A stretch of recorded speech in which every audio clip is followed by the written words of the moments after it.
গতকাল Saudi pro লিগে আল ওখদুদের বিপক্ষে আল নাসরের ম্যাচটি ক্রিশ্চিয়ানো রোনালদোর জন্য আরও এক মাইলফলক অর্জনের ম্যাচ ছিল।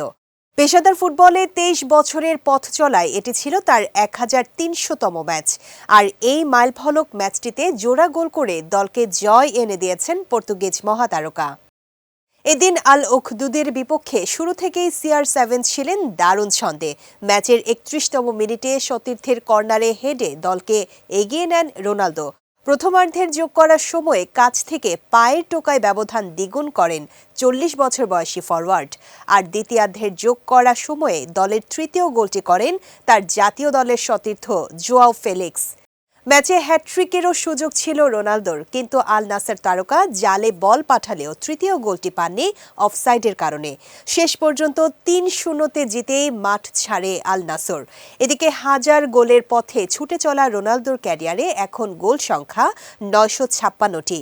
চলতি বছরে সব মিলিয়ে তার গোল এখন ৪০টি।